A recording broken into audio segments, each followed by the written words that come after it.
নমস্কার। সকল গল্পপ্রেমী ও সাহিত্যপ্রেমী শ্রোতা বন্ধুদের আমার অনেক স্বাগত। আমার আজকের নিবেদন আশাপূর্ণা দেবী রচিত একটি ছোট গল্প, পাশের জানালা। খবরটা যে শুনল সেই একবার করে সহানুভূতি প্রকাশ করল। আহা, বেচারা রে! তা সত্যি, সহানুভূতি না জেগে পারেও না। ৩-৪ বছর চাকরি করছে সমরেশ, কোনো দিন বদলির নামগন্ধ নেই। আর যেই না শুরু হলো বিয়ের কথাবার্তা, অমনি সঙ্গে সঙ্গে এলো বদলির বার্তা। কে না বলবে আহা! বদলির আদেশের সঙ্গে সঙ্গে কোয়ার্টার্সের ব্যবস্থা হয়ে যাবে এমন স্বর্ণযোগ তার নেই এখন। গিয়ে উঠতে হবে দুঃসম্পর্কের এক আত্মীয়ের বাড়ি। সেখানে নববধূকে সঙ্গে নিয়ে গিয়ে ওঠার প্রশ্নই ওঠে না। কাজেই বিয়ে হলো নিতান্তই ভারাক্রান্ত মন নিয়ে। 5 ছেলের মধ্যে সব ছোট ছেলে সমরেশ। মা, বাপ, দাদা, দিদি সকলের চোখের মণি। কাজেই অষ্টমঙ্গলার পরদিনই যখন নতুন স্যুট পরে আর আর্ন করা নতুন সুটকেস নিয়ে ট্রেনে চড়ে বসলো সমরেশ, তখন প্ল্যাটফর্মের উপর হৃদয়োচ্ছ্বাসটা দেখবার মতো হলো। বাড়ির যারা তারা সকলে তো এসেছিলই। বিয়ে বাড়ির জেরস্বরূপ বাড়তি আত্মীয় অনাত্মীয়রাও আসতে ছাড়েনি, যাকে বলে বাড়ি ঝেঁটিয়ে। অতএব নববধূ মঞ্জুরিকেও আনা হয়েছিল। তবে সমরেশদের পরিবার এখনো এত আধুনিক ভাবাপন্ন হয়ে ওঠেনি যে স্টেশনে এসে শ্বশুর, ভাসুর, শাশুড়ি, ননদ ইত্যাদি সকলের সামনে নববধূ বরের সঙ্গে বিদায়কালীন বাক্য বিনিময় করবে। তার জন্যে বাড়িতেই মিনিট কয়েক সুযোগ দেওয়া হয়েছিল। এখানে শুধু দৃষ্টি বিনিময়, সকলের অলক্ষ্যে চকিত মুহূর্তের জন্য। সে দৃষ্টিতে ছিল প্রতিশ্রুতি পালনের আশ্বাস।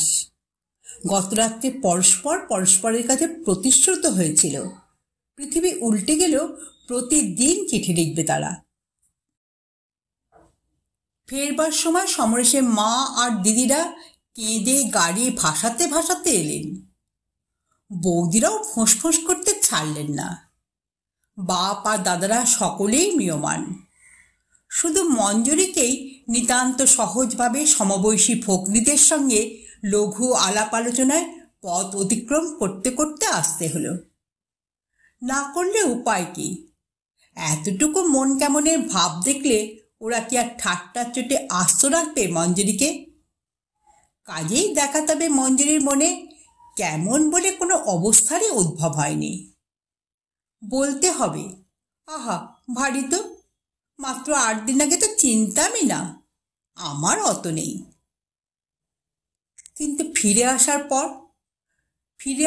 পর যখন সকলে আবার ছড়িয়ে পড়ল সংসার কর্মবৃক্ষের শাখা পোশাকায়, ভাগ্নেরা বসলো ক্যারামে, আর ভাগ্নেরা এতদিনে সময় পেয়ে লেগে গেল নতুন বউয়ের বিয়েতে পাওয়া উপহারগুলো গুছিয়ে গাছিয়ে পুনর্দর্শনে, তখন মঞ্জুরি নিজের এই 6টি-7টি দিনের সুখস্মৃতিমণ্ডিত ঘরের মধ্যে একা এসে যেন ভেঙে পড়ল। আর আশ্চর্য হয়ে বারবার ভাবতে লাগলো, সত্যি 8 দিন আগে যাকে চোখে পর্যন্ত দেখিনি, তার অদর্শনে সমস্ত পৃথিবীটাই আমার শূন্য হয়ে যাচ্ছে কি করে। বাপের বাড়ি ফিরে গিয়ে পুরনো পরিবেশে পুরনো ধাঁচে আবার নিজেকে বসিয়ে নেবে সে পথও বন্ধ। বাপ চাকরি করেন মিরাটে, চট করে যে এখন মেয়েকে নিয়ে যাবেন এ সম্ভব নয়। কথা হয়েছে পুজোর ছুটিতে যদি সমরেশ আসে মাদ্রাজ থেকে, তাহলে মঞ্জুরিকে নিয়ে শ্বশুর বাড়ি বেড়াতে যাবে। এবং না, এবংটা বাইরে প্রকাশ হয়নি। এবংটা সমরেশ মঞ্জুরি কানে কানে বলে গেছে, যদি বাসা ঠিক করতে পারি তোমাকে লুট করে নিয়ে যাব, বুঝলে? যাক, সে তো কানে কানে আর যদির ব্যাপার। আপাতত মঞ্জুরির ভরসা শুধু চিঠি। একটু পরেই মঞ্জুরি উঠে বসল, পাছে কেউ এসে ভেঙে পড়া অবস্থা দেখে ফেলে। ইচ্ছে হচ্ছিল চিঠি লিখতে, সেটা সম্ভব মনে হলো না। পৌঁছেই টেলিগ্রাম, পরের দিন চিঠি। এখন আবার অনেক ঝঞ্ঝাট। যে সমরেশ কখনো কারোর মন রাখার ধার ধারেনি এবং আচার আচরণে ভালো দেখানো না দেখানোর সম্পর্কে চিন্তাও করেনি, তাকে এখন সে সম্বন্ধে রীতিমতো অবহিত হতে হয়। একা বউয়ের নামে চিঠি গেলে বাড়িতে যে অসন্তোষ আর সমালোচনা ঝড়টে উঠবে সেটা বুঝে ফেলেছে সমরেশ। এমনি আপনা আপনি বিয়ে হওয়ার সঙ্গে সঙ্গে যে ছেলে মেয়ে উভয়েরই জ্ঞানচক্ষু খুলে যায়, এটা মিথ্যে নয়, বোঝা যাচ্ছে।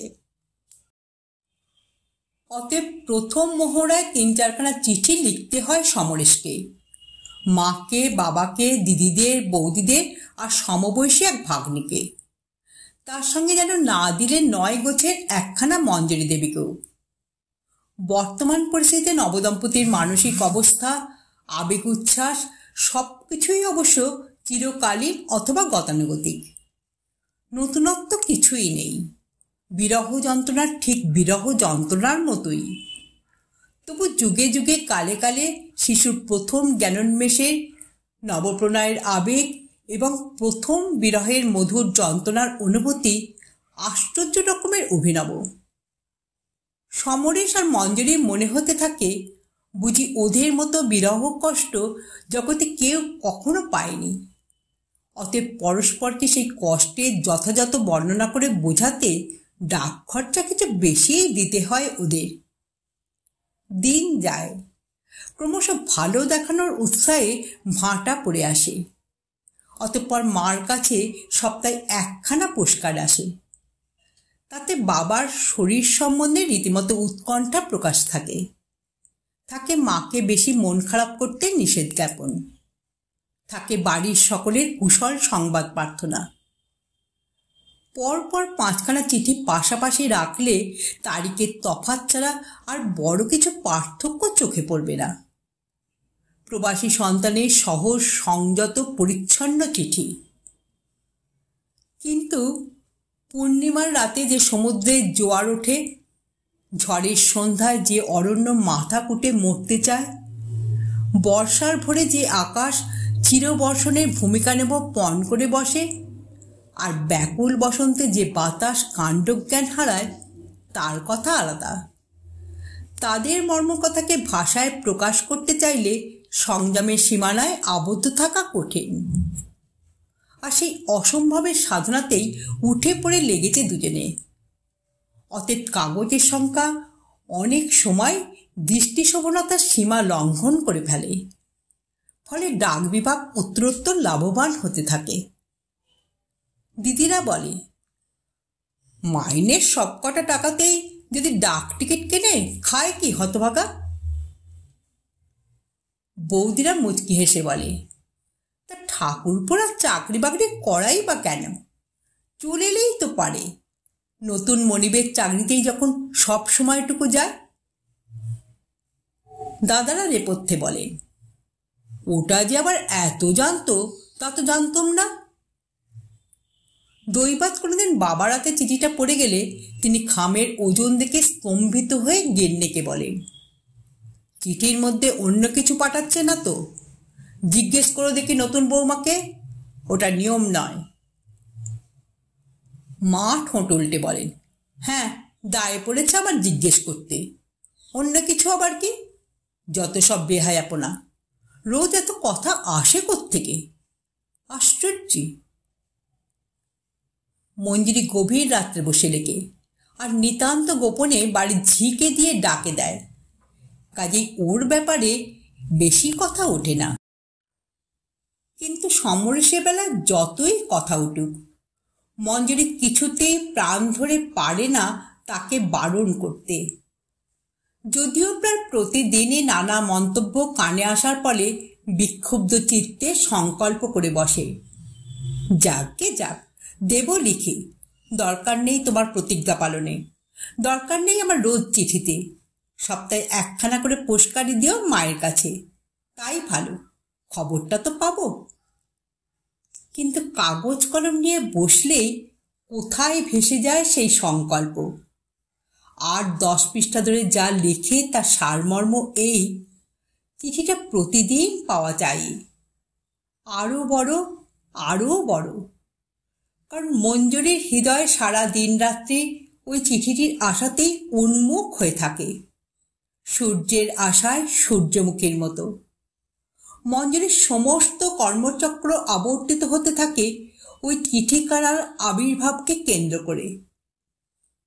আরও অনেক কথা থাকে, তার মধ্যে প্রধান কথা কবে আসবে। কিন্তু নতুন বন্ধুর কাছে সমরেশ, ছুটি কোথায়?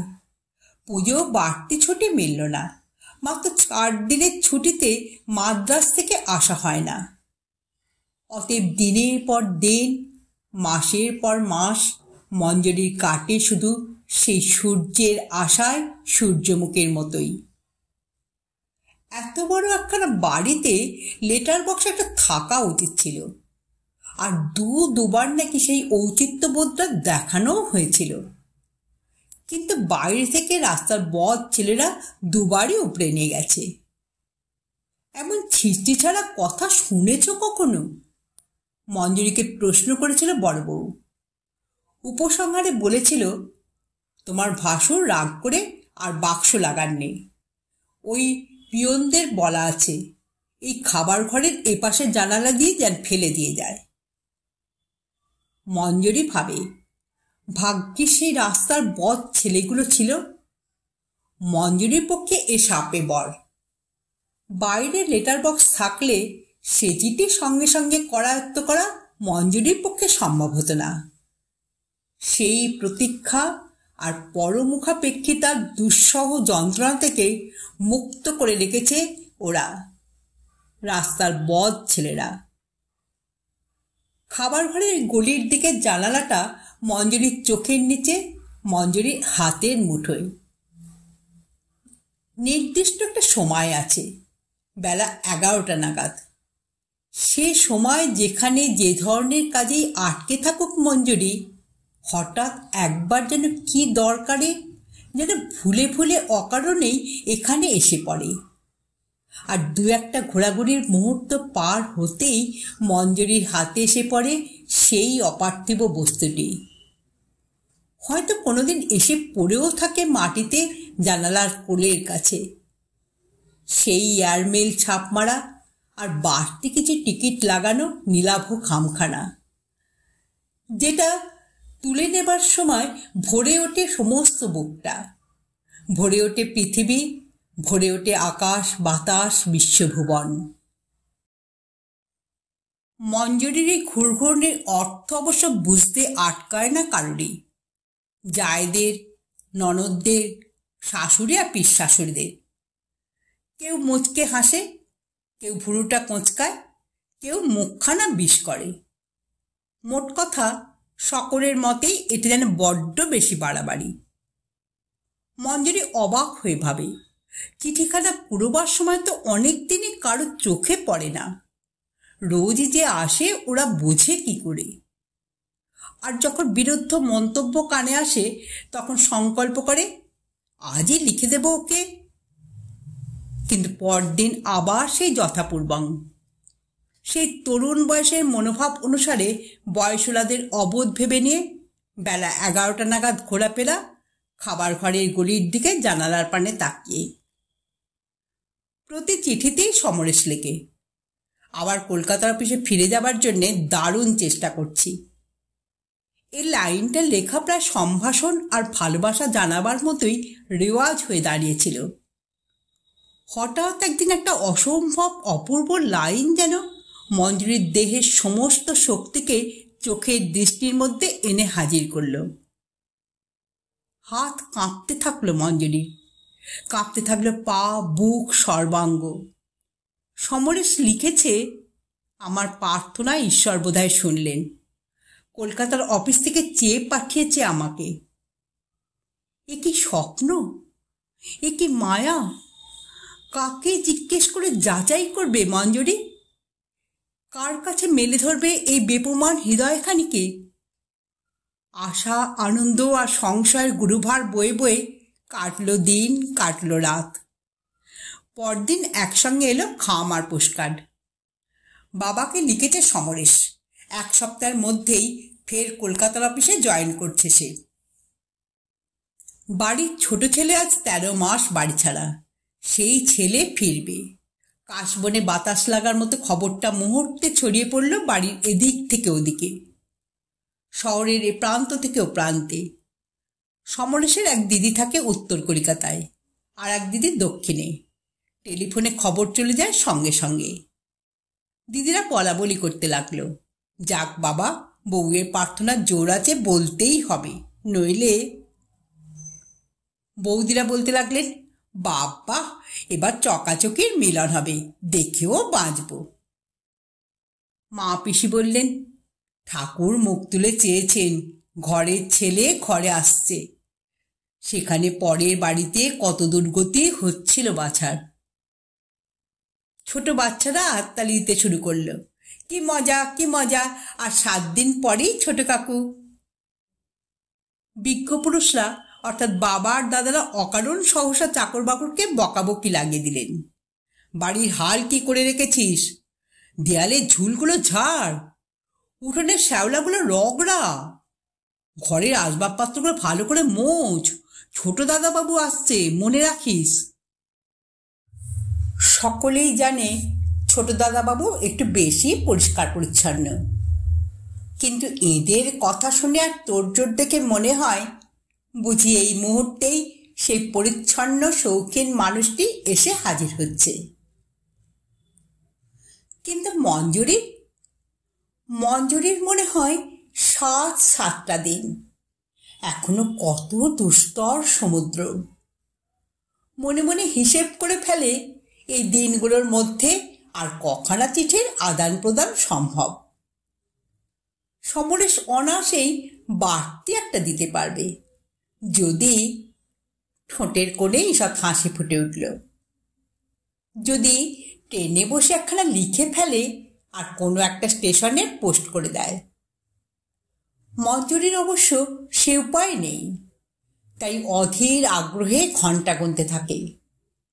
কখন আসবে রাত্রি, কখন সেই ঘাটতির হিসেবটা বাড়তি করে তুলবে পৃষ্ঠার সংখ্যায়। হ্যাঁ, পুরো 13 পৃষ্ঠার একখানা চিঠি সে রাত্রে লিখে ফেলল মঞ্জুরি। সমরেশের আসার খবরে ওর হৃদয় সমুদ্রে কি ঢেউ উঠেছে তাই বোঝাতে। একটা দিন নিকটবর্তী আর উপর মহলে হিসেব হচ্ছে এই এলো বলে, অবশেষে সত্যি এলো বলে। কিন্তু এর ভেতরেও একই, আজই যে মানুষ আসছে আজকেও তার কাছ থেকে চিঠি আসে, আর এমন হৃষ্টপুষ্ট নিটোল। আদিক্ষেতার কি একটা সীমা থাকা উচিত নয়? বৌদিরা দাদাদের বলেন, কি ছাই প্রেম করতেই শিখেছিলে, প্রেম দেখো গে ছোট ভাইয়ের। মা পিসি মুখ বাঁকিয়ে বলেন, আসছেন তো বাবু, এসে আর আমাদের কি করবেন? যা বুঝেছি বউয়ের কেনা গোলাম হয়ে থাকবেন। রেলগাড়ি থেকে নাকি চিঠি লিখেছে, 7 জন্মে শুনিনি এমন কথা। আশ্চর্য, আজকের চিঠিটাই কি বাড়ি সদ্য সকলের চোখে পড়তে হয়। মেজদা যখন গাড়ি নিয়ে স্টেশনে যাচ্ছেন তখন এলো চিঠিখানা। পড়বি তো পর মেজ বৌদির চোখে, যে নাকি একখানি গেজেট। অতঃপর সকলের চোখে আর কানে পৌঁছতে 1 মিনিটেরও আস্তা। বাবা শুনে চমকে উঠলেন, আবার চিঠি কেন? তাহলে আশা পিছিয়ে গেল বুঝি? শিগগির খুলে দেখতে বলো নতুন বৌমাকে। গিন্নি মুখ ঝামটালেন, হ্যাঁ, তোমার আদেশের অপেক্ষায় খুলতে বাকি আছে এখনো। কত দেখতে হবে এখন, প্রস্তুত হতে থাকো। হোক কোলের ছেলে, হোক 13 মাস বাড়ি ছাড়া, ঢংটা যে বউকে নিয়ে। এ চিঠি যদি বাড়ির অপর কারো নামে হতো, ছেলের গুণের ব্যাখ্যানে পঞ্চমুখ হতেন তিনি। কিন্তু এসবে কিছু আসে যায় না মঞ্জুরির। ও তখন শেষ লাইনটি পড়ছে, তুমি যখন চিঠি পড়বে, আমি তখন হয়তো কলকাতায় গিয়ে পড়েছি। কি মজা হবে বলো তো? সত্যি কি মজা, কি অদ্ভুত সুন্দর মজা। তাই তো চিঠিটা নিয়ে শোবার ঘরে চলে এসেছে মঞ্জরি, এই অপূর্ব সুন্দর মজাটা তাড়িয়ে তাড়িয়ে উপভোগ করবার জন্যে।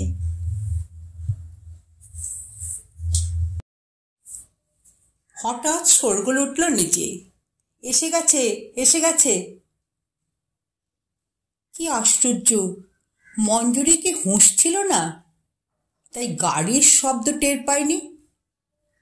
কিন্তু হুঁশ থাকলেই বাকি, এ বাড়িতে সে 13 মাসের পুরনো বউ বটে, কিন্তু সমরেশের সম্পর্কে যে অষ্টমঙ্গলার কোণে মাত্র। ছুটে নিচে নেমে যাওয়া চলে না, গেলে নিন্দের অবধি থাকবে না। আর তা না হলেই কি পারত? তনু যে বিকল হয়ে আসছে।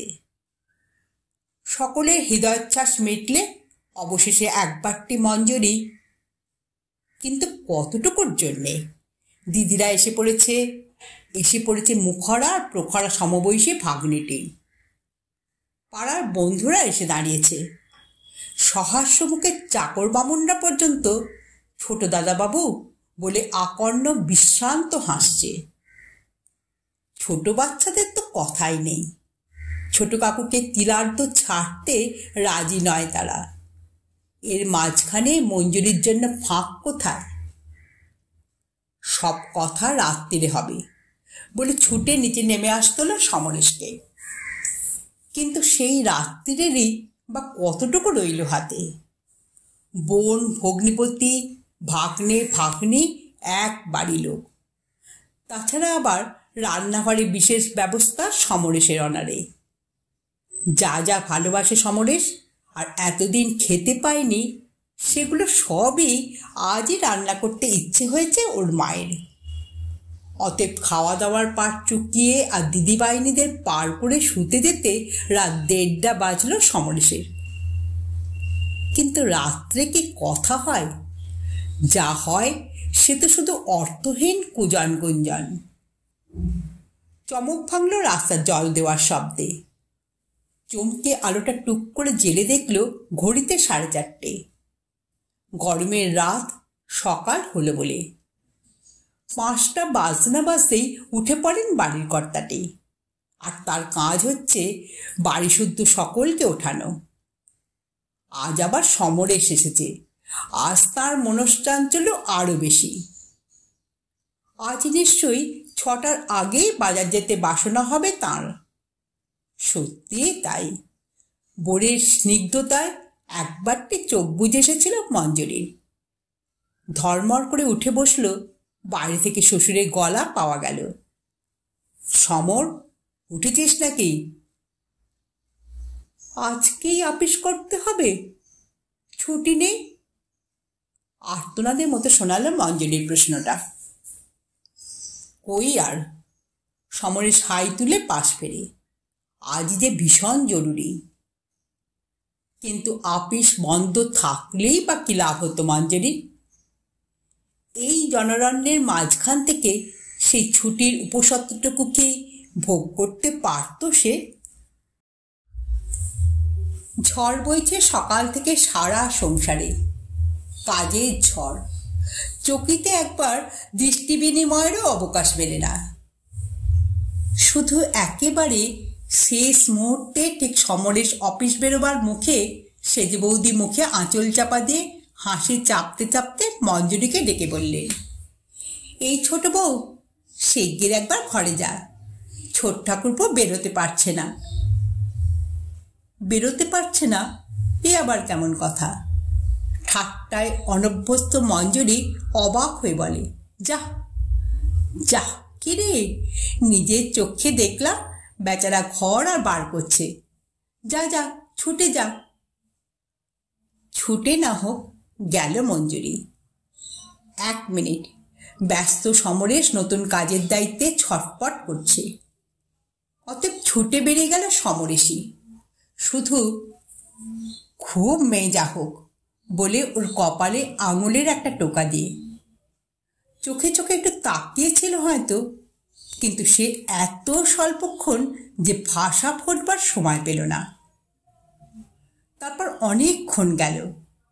অফিসের লোকেরা অফিসে, স্কুলের ছেলেরা গেল স্কুলে, আর এসে গেল সেই সময়, যে সময় মঞ্জরির রক্তধারায় সহসা নূপুর বেজে ওঠে।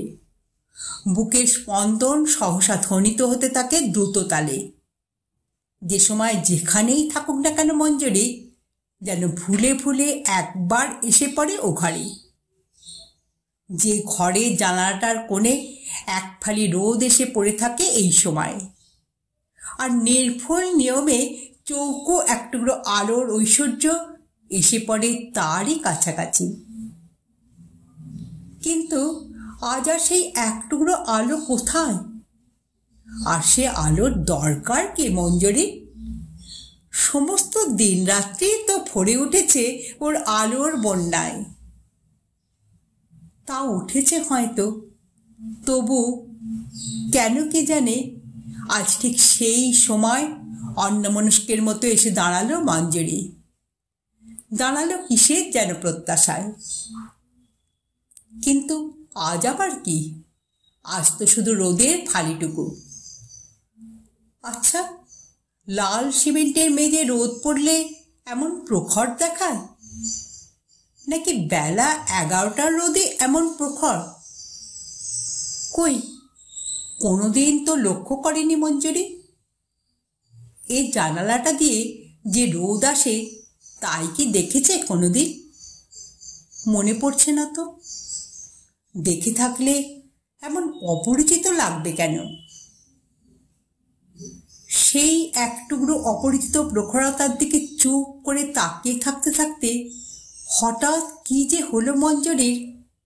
সমস্ত শরীর আলোড়ন তুলে এক ঝাপটা উত্তপ্ত জল এসে পড়ল দুই চোখের কিনারায়। হঠাৎ মনে হলো কি যেন একটা মস্ত বড় লোকসান হয়ে গেছে ওর। যেন অনেকখানি নেটোল ভরার জায়গা অকস্মাৎ ভরে উঠেছে একটা বিরাট শূন্যতায়। অষ্টমঙ্গলার পরদিন সমরেশকে ট্রেনে তুলে দিয়ে এসে যে শূন্যতার হাহাকারে ভেঙে পড়েছিল সে, এ শূন্যতা তার চাইতে গভীরতর। এ শূন্যতা অন্যরকম। এ যেন মঞ্জরির একেবারে নিজস্ব, একান্ত গোপন সম্পদটুকু সবাই মিলে কেড়ে কুড়ে ভাগ করে নিয়ে নিঃস্ব করে দিয়েছে মঞ্জরিকে। ধ্যানের দেবীর আসন হতে নামিয়ে এনে মঞ্জরিকে কে যেন বসিয়ে দিয়েছে খেলাঘরের সীমানায়। চোখের জলকে তবে বাধ্য রাখবে মঞ্জরি কোন আশ্বাস দিয়ে? আপনারা এতক্ষণ শুনছিলেন আশাপূর্ণা দেবীর পাশের জানালা গল্পটি এখানেই সমাপ্ত হলো। যদি শ্রোতা বন্ধুদের আমার গল্প পাঠ ভালো লেগে থাকে তাহলে অবশ্যই একটা লাইক দেবেন এবং পাশের মানুষের সঙ্গে গল্পটি শেয়ার করবেন। আর যারা প্রথমবার আমার চ্যানেলে গল্পটি শুনছেন তারা কাইন্ডলি একটু সাবস্ক্রাইব করে দেবেন। আপনারা সকলে খুব ভালো থাকবেন। নমস্কার।